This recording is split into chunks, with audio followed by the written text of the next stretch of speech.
Мы продолжаем эфир. Актуальная информация о лесопожарной обстановке в Якутии. За прошедшие сутки в республике потушено пожаров на общей площади 232 тысячи гектаров. Между тем продолжаются работы по ликвидации еще 4 возгораний. Все они пока действующие в Абыйском, Верхоянском, Оленёкском и Среднеколымском районах. На тушение привлечено почти 200 человек и 12 единиц техники. На труднодоступных и удаленных землях лесного фонда на территории республики под постоянным наблюдением находятся 64 зарегистрированных термоточки. Более подробно о ситуации как в регионе в целом, так и в отдельно взятых районах нам готов рассказать руководитель департамента лесного надзора и охраны лесов Минэкологии Якутии Владимир Иванов. Владимир Алексеевич. Добрый день, Василий. Значит, по оперативным данным, на 23 августа на территории республики действует 67 лесных пожаров. Площадь, пройденная огнем которых составляет 530 тысяч гектаров.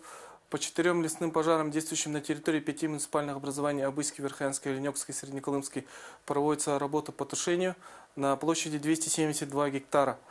Значит, на тушении пожаров всего задействовано 190 человек, работники ПДПС 37, местное население 112, работники ГАУ Якутлесресурс, значит, 23, работники МЧС 11, лесничество 7 и 12 единиц техники.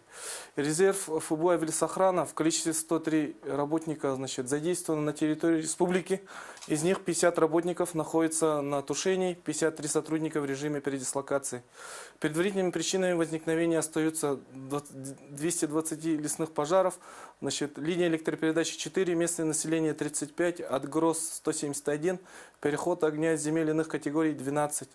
В зоне контроля лесных пожаров действует 63 лесных пожара грозового происхождения на территории 12 районов, общей площадью 529 тысяч гектаров, тушение которых приостановлено решением КЧС.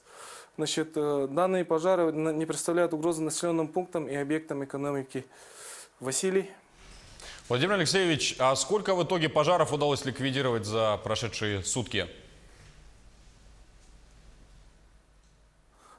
Так, значит, за прошедшие сутки ликвидирован на охраняемой территории 1 лесной пожар на территории Нюрбинского района. 10 лесных пожаров ликвидировано, значит, в зоне контроля в связи с прошедшими осадками. Проводимая работа позволила стабилизировать сложную обстановку с лесными пожарами на большой части республики. Основной задачей в настоящее время является переброска сил и средств. Василий.